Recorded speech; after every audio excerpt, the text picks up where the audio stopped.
Very early in the 2nd century, Bishop Papias of Hierapolis wrote that Mark's Gospel originated from Peter's stories about Jesus, which Mark, acting as Peter's interpreter, recorded. This is the earliest information we have from outside the Gospels about the origins of the Gospels.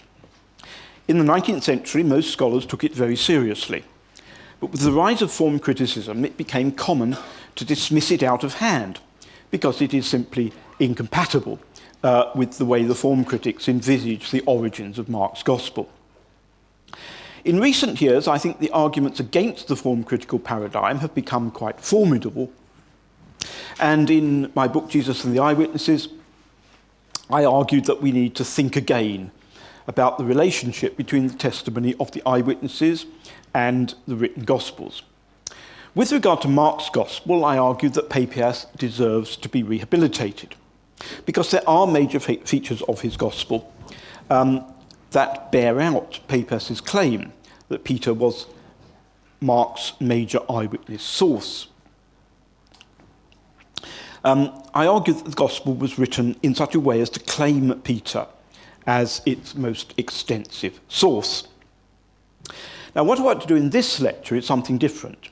It's not about a deliberate strategy on the part of the evangelist to claim Peter as the source of the Gospel. That's the kind of material I've discussed earlier today. Instead, I want to turn to an aspect of Mark's Gospel that I've only recently come to realize, I mean the last 2 years, I've only recently come to realize supports the claim that Peter was Mark's major eyewitness source. The argument I pursued in Jesus and the Eyewitnesses was to the effect that the Gospel claims to be based on Peter's testimony. The argument I want to present now makes a different point. It constitutes evidence, I think, that Peter's stories about Jesus actually do lie only just behind the text of a major part of Mark's Gospel. The subject is Mark's Galilean geography.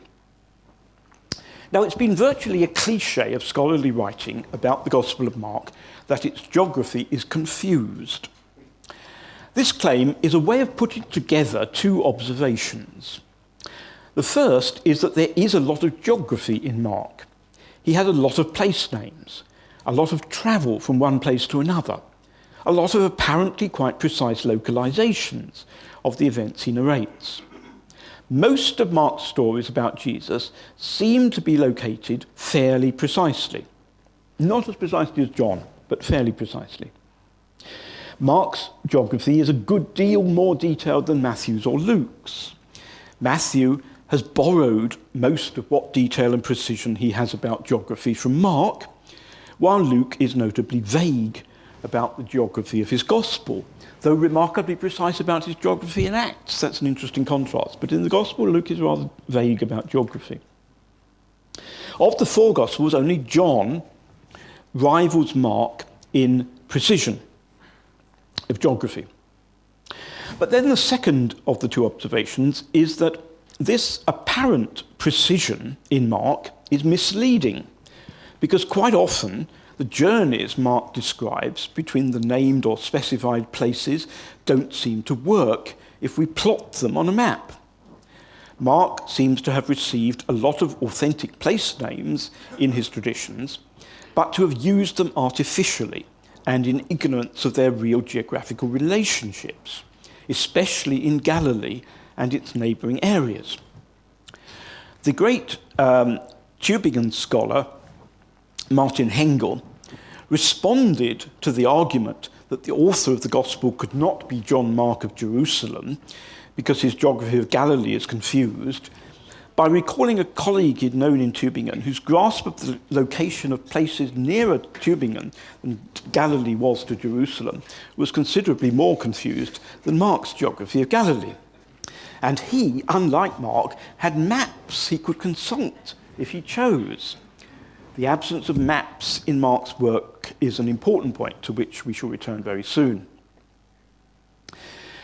The case I made in Jesus and the Eyewitnesses for Mark's dependence on Peter is quite consistent with admitting Mark's confusion about Galilean geography, because the confusion appears not within the individual stories about Jesus that Mark relates, but in the connecting passages between them, which most scholars regard as redactional work, either by Mark himself or the author of some source that Mark followed.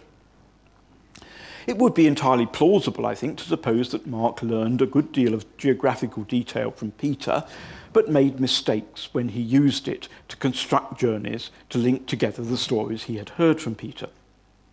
And until recently, I was quite content to see the linking passages as Mark's own contribution, which was required if he were to construct a connected narrative, a gospel, out of the disconnected stories that he learned from Peter. Some geographical inaccuracy from a disciple of Peter who had never himself visited Galilee, but just heard about it from Peter and others, would not be surprising. But I have changed my mind. The problem, I think, has been that scholars have thought about Mark's geography in cartographic terms.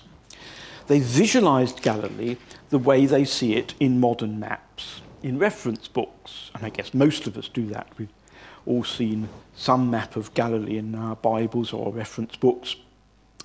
But of course, that is not how a Capernaum fisherman like Peter would have thought of his world. He would never have seen any sort of map. Instead, he would have a cognitive map in his mind, based primarily on his own first-hand experience of the area. And this would certainly look considerably different from the maps that we're familiar with in books. Since the 1960s, many geographers have been interested in mental maps, meaning the ways in which people construct the spatial world around them for themselves. Gospel scholars have yet to catch up with such thinking. In their excuse, it may be said that, as far as I can gather, not many historians have caught up with mental maps either. But they are potentially very interesting for thinking about how people in the past perceived their environment and reflected that in how they wrote about it.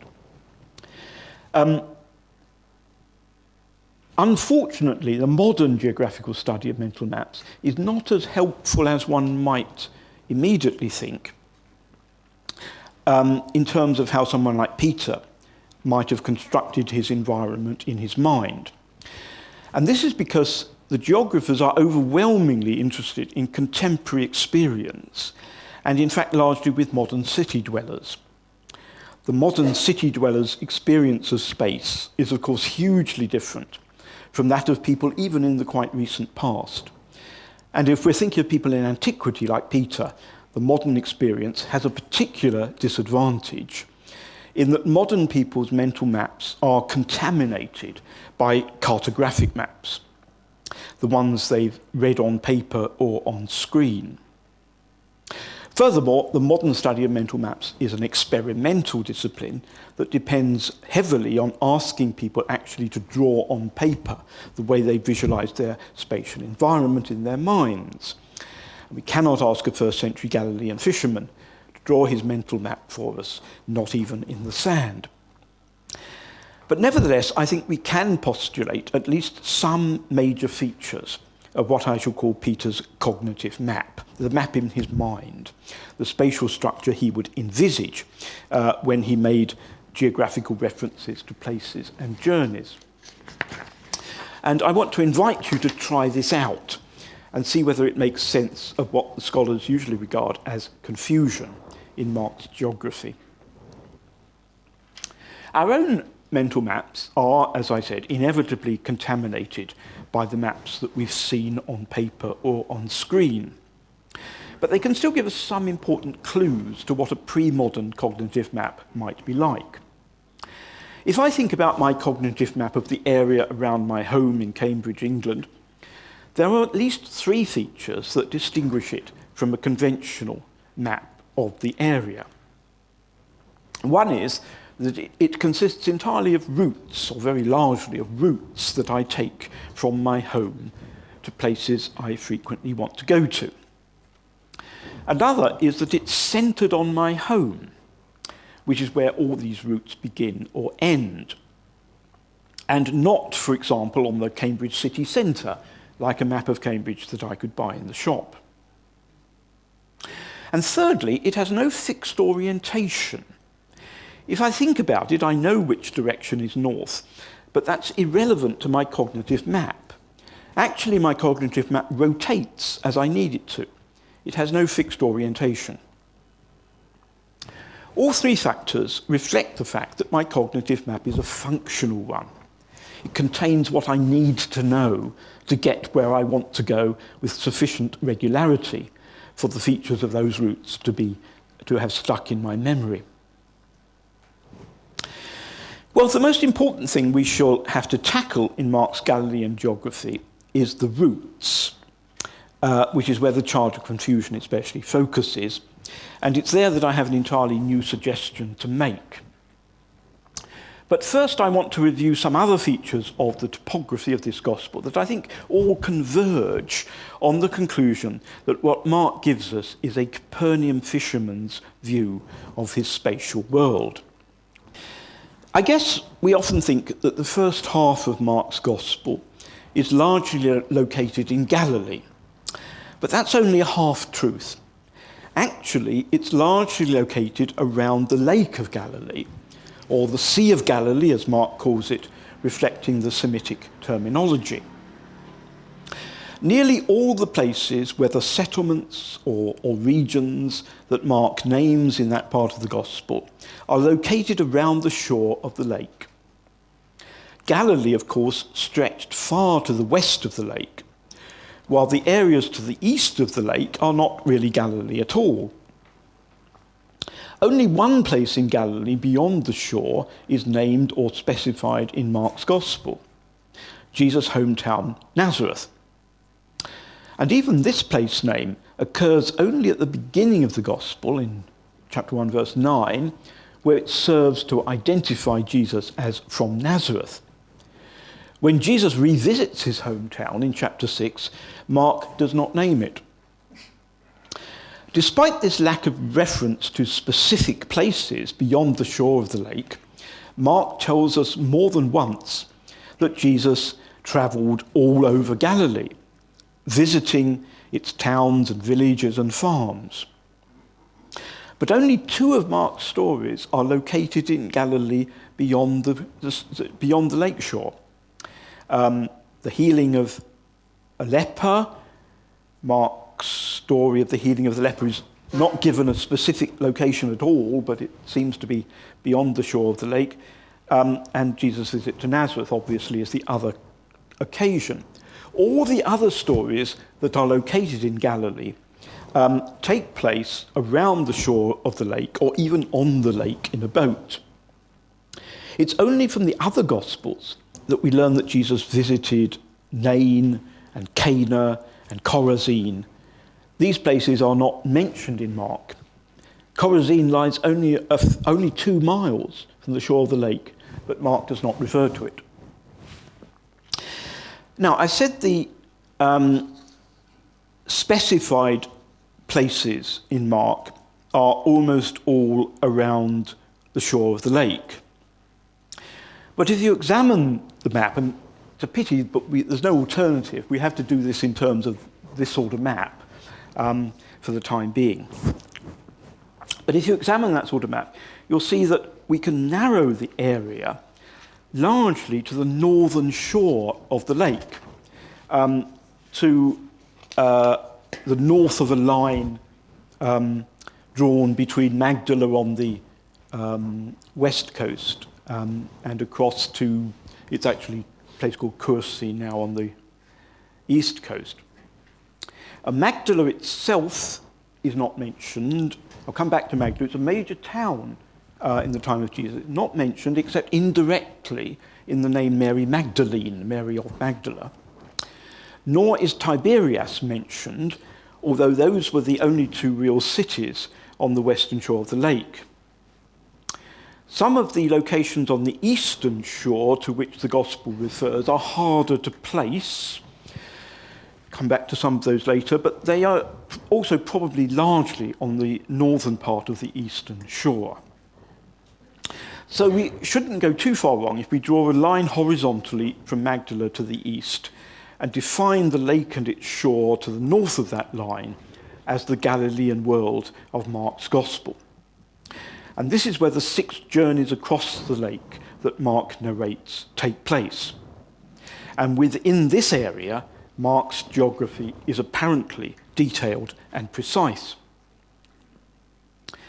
This is the world of a Capernaum fisherman. The settlements he knew where he sold his fish, places where his relatives lived and where other fishing families he was on friendly terms with were based, were on the stretch of coast from the area known as Gennesaret to the north of Magdala, through to the village of Bethsaida, which there is a problem about locating, but it's certainly pretty much where I've put it on the map. And Mark correctly calls Bethsaida a village just before its elevation to the status of city. A Capernaum fisherman's best fishing grounds, the best in the whole lake, for fishing for musht. Musht is the best fish to catch. If you go to Galilee, you'll have eaten it. It's generally known as St. Peter's fish now. Musht is the Arabic name. We don't know what they called it in the 1st century. But much the best place to catch musht was just off the shore of the lake, not far from Capernaum, near where a place now called Tabgha is. Out of the season for fishing musht had a definitely limited season in the year. You couldn't fish for it for quite a large part of the year. Out of the season for fishing for musht, a Capernaum fisherman would go for the small fish, the Galilean sardines. And a very good place for them was in the northeast part of the lake, near Bethsaida and down towards Kursi. A Capernaum fisherman would know that northeast portion of the lake itself well, but would probably not have had occasion to land over there. I'm thinking of south of Bethsaida, would probably not have had occasion to land over there very much, if at all. Compared with the northwest coast, it was rather sparsely populated, and except for the most northerly part, it was Gentile territory, what Mark calls the country of the Gerasenes. And I'll come back to that term, it's a puzzling one, or the term that refers to the much larger Gentile territory to which the country of the Gerasenes belonged is the Decapolis. Now, the geographical features in Mark's narratives of that area very plausibly belong to this Capernaum fisherman's narrative world. Settlements along the coast and regions bordering the shore, beaches where fishermen would work when they were not at sea, when they were doing cast net fishing from the shore, or the daily business of mending nets. They would be done on the beach or the rocky shore of the lake. Hills around the shore, always visible from the lake and an obvious means of navigation. But above all, the lake itself. A Capernaum fisherman would spend by far the greater part of his working life on the lake or very close to the lake, on its edge, actually in and out of the water a lot of the time, working both at night and during the day. The water was his environment, so much so that he spent much of his waking life, much of his working life on or even at the edge of the water, stark naked, as he needed to be in order to wade or to swim. The lake was the most familiar part of his world. It had its unpredictable dangers, winds that could blow a boat hopelessly off course and sudden storms in which a boat could capsize. A Capernaum fisherman would have known people who had lost their lives at sea. The danger would be more palpable to him than to a visitor who did not know the lake and its ways. I mean, if you've been to the lake, you look at this lovely, peaceful, idyllic scene of the Lake of Galilee, you can't imagine boats being capsized by storms, but it happens. And a fisherman would be very conscious of that. Mere visitors might not. In short, the lake was a fisherman's world, just as fishing was his life. When I spoke myself to a fisherman with 35 years' experience of fishing on the Lake of Galilee, he confirmed that until he began to travel later in his life, his world was very much focused on the lake. And because, as he said, fishing is not a job, but a way of life.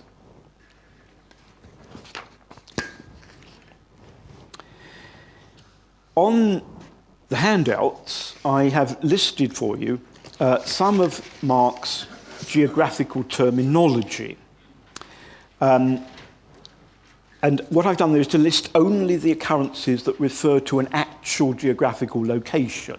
In other words, if a saying of Jesus refers to a mountain or a parable, I've not included those. These are only where a real geographical place is indicated. The word for sea, thalassa, occurs a staggering 17 times, way ahead of any other geographical term in Mark, and way ahead of the word thalassa in the other Gospels.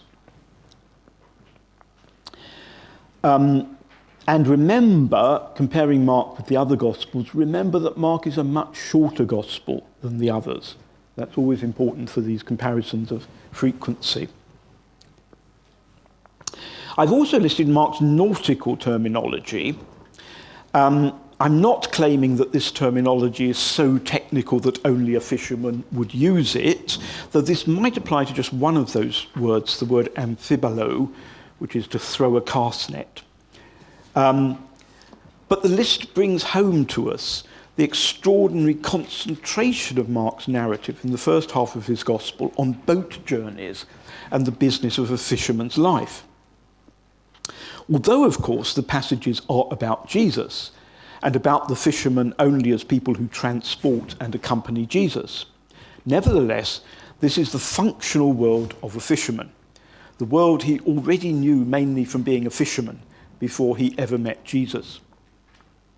The narratives take for granted that one moves around primarily by boat on the lake.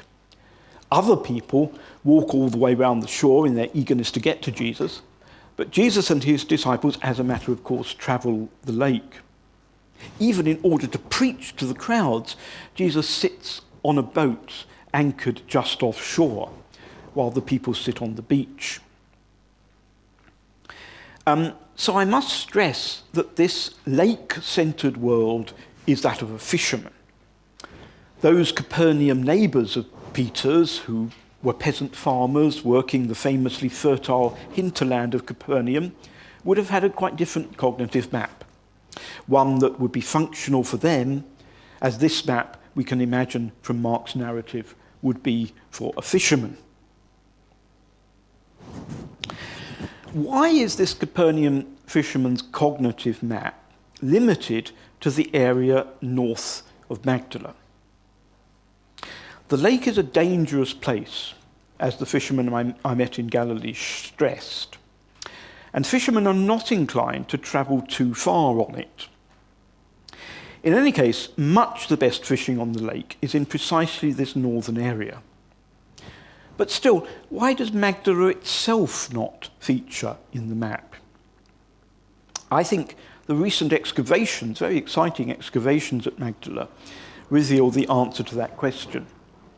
Like Tiberias, founded by Herod Antipas as his capital, Magdala, we now know, was a Hellenistic, even Romanized city, observantly Jewish, but still culturally another world from Capernaum, as alien to Peter as Tiberias was.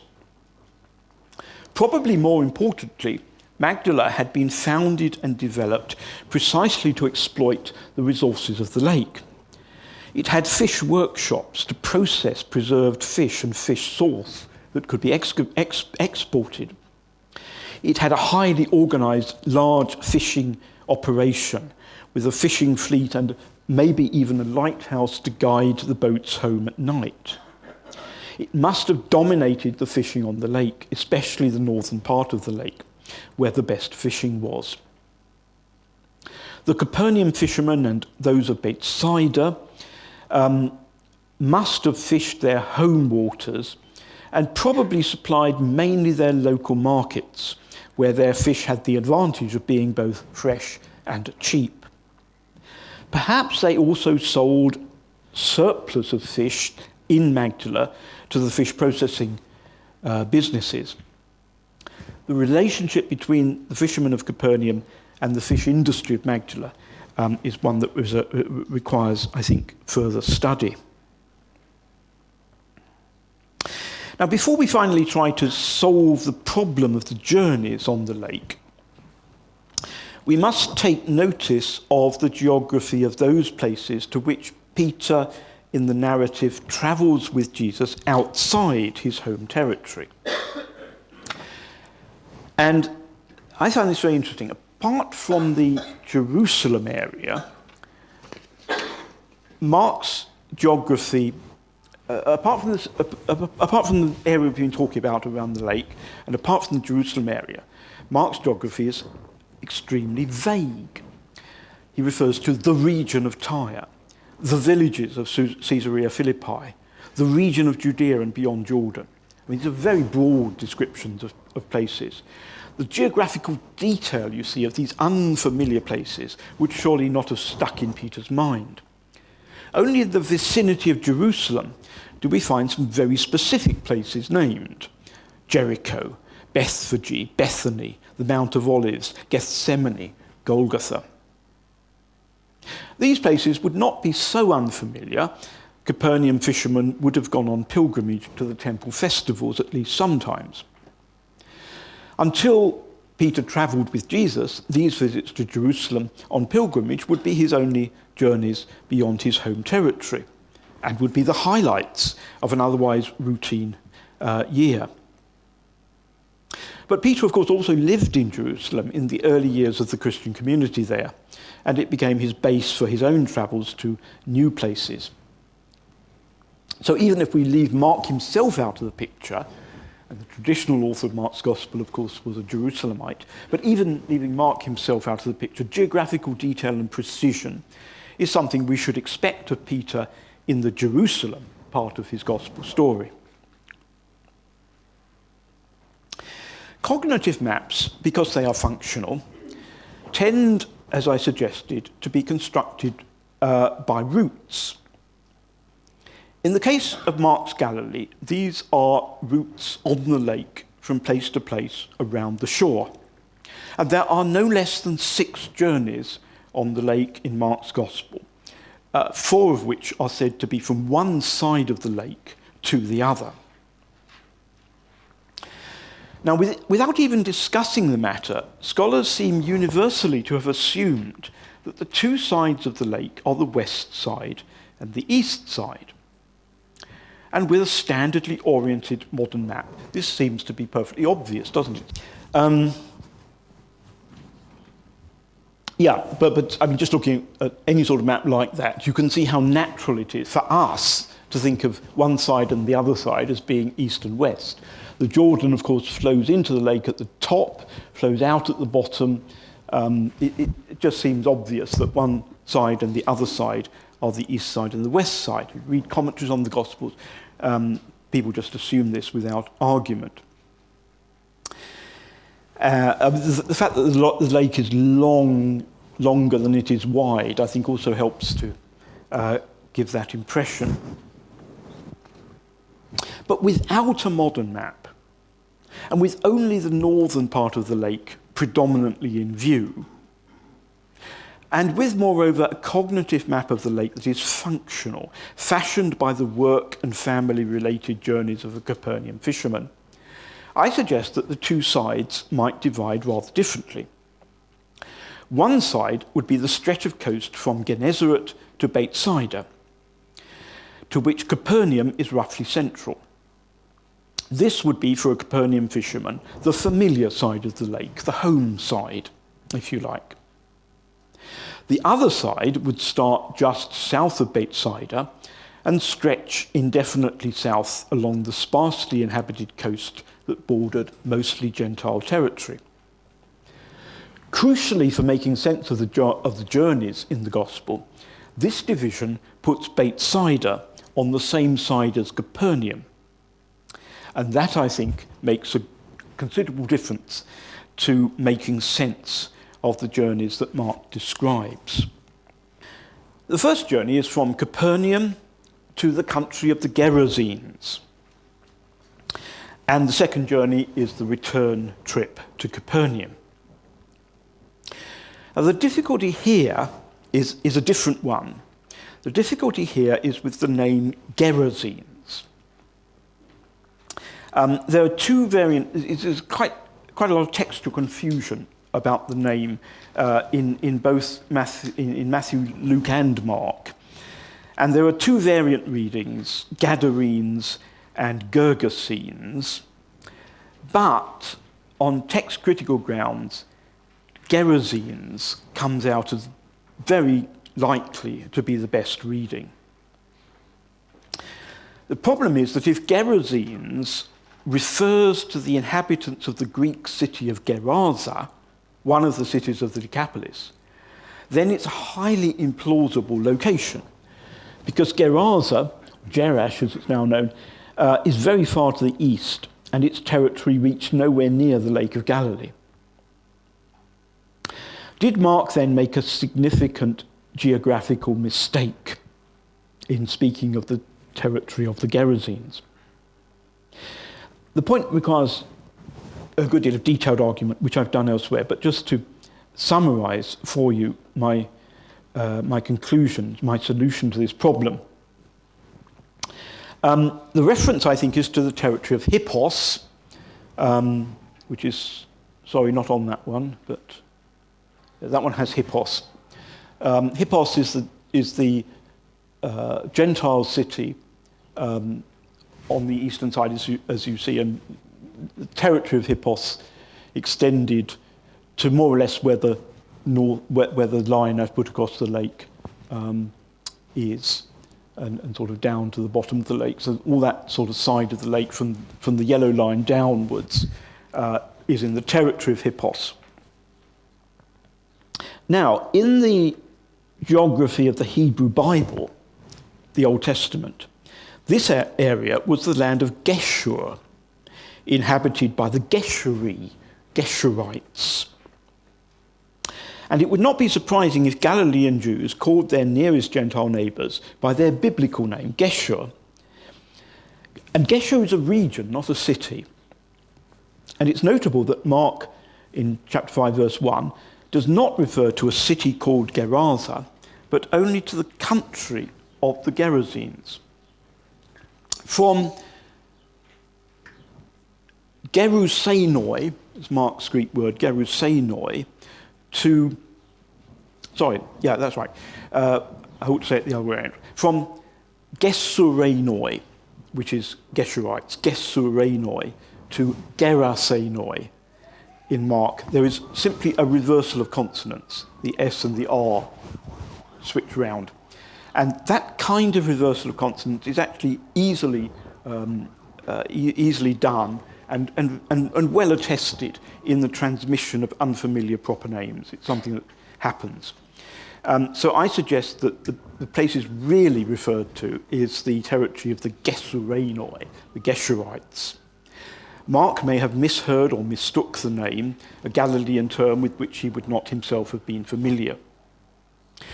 The traditional site of the gospel story of the exorcism, which is what takes place in the country of the Gerasenes, according to Mark's gospel, the traditional site is the place known as Kursi, and that is just about where the yellow line reaches on the eastern side.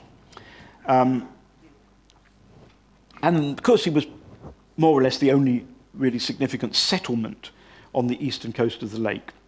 And it would have been it was in the territory of Hippos. So, Kursi is in the right place to be in the country of the Geshurites. So that's my solution to the problem of the country of the Gerasenes. Now, the third journey. Mark does not actually make very clear where the third journey starts. But I think in the context, Bethsaida is a likely starting point for the journey. The goal of the journey is a deserted place where Jesus and the disciples are attempting to get away from the crowds, and it's clearly somewhere on the sparsely inhabited northeast coast, a place where, as I said, the disciples would often have gone to fish. The crowd follow by land, as they could have done from Bethsaida. And the miracle of the feeding of 5,000 occurs here. Incidentally, the little boy in the miracle has 2 small fishes, which would mean Galilean sardines, probably dried in the sun as a cheap way of preserving them, and they would come from the northeast coast of the lake. Following the feeding miracle, Jesus tells the disciples to cross to the other side, to Bethsaida, while he stays behind. But the journey ends following the story of Jesus walking on the water. In other words, they start off from wherever they are on the eastern shore, they set off to the other side to Bethsaida, and then the story of Jesus appearing to them walking on the water occurs, and they end up, however, not at Bethsaida, but in Gennesaret.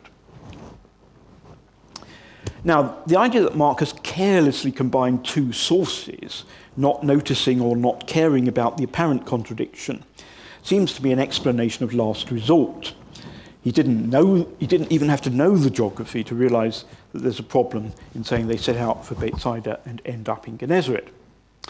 The likely explanation lies rather in the information Mark gives us that when Jesus joins the disciples in the boat, he finds them struggling against an adverse wind.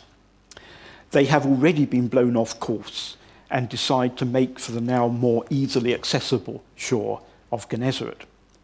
The German scholar Gustav Dahlmann described just such an occurrence that happened to his companions in 1907. The 5th journey starts from somewhere in Gentile territory on the eastern shore, but does not, as most scholars assume, cross the lake. Mark doesn't say at that point from one side to the other. There's no reason to suppose he's talking about crossing the lake in this case. This depends on the location of the mysterious place called Dalmanutha. Dalmanutha occurs only in Mark's Gospel. The name is not attested anywhere else other than in Mark's Gospel, which seems to me to be a good argument for authenticity rather than not. Mark preserves the name of a small place that was of no particular note, which doesn't happen to have been mentioned in our rather few other sources for the geography of Galilee. Most people put Dalmanutha on the west side of the lake. The west side of the lake. I propose locating Dalmanutha where I've put it there on the northeast, in the small area of Jewish territory there in the northeast, from which the last journey, number 6, to Bethsaida, and Mark does say that this journey is from one side to the other, but defining the 2 sides as I want to do them, Bethsaida is on the other side from Dalmanutha. So in my reconstruction of Peter's cognitive map, a journey from Dalmanutha to Bethsaida is a journey to the other side. So in conclusion, the world of Jesus' Galilean ministry, according to Mark, is the world of a Capernaum fisherman focused on and around the northern part of the Lake of Galilee. The key to the quite detailed geographical information in this part of Mark's narrative lies in turning from the modern atlas to attempting to envisage the functional map that a Capernaum fisherman would have in mind. For me, this exercise was a quite unexpected confirmation of the thesis that Mark's major source was the stories that Peter himself told, Peter's own oral version of the Capernaum, of the gospel traditions.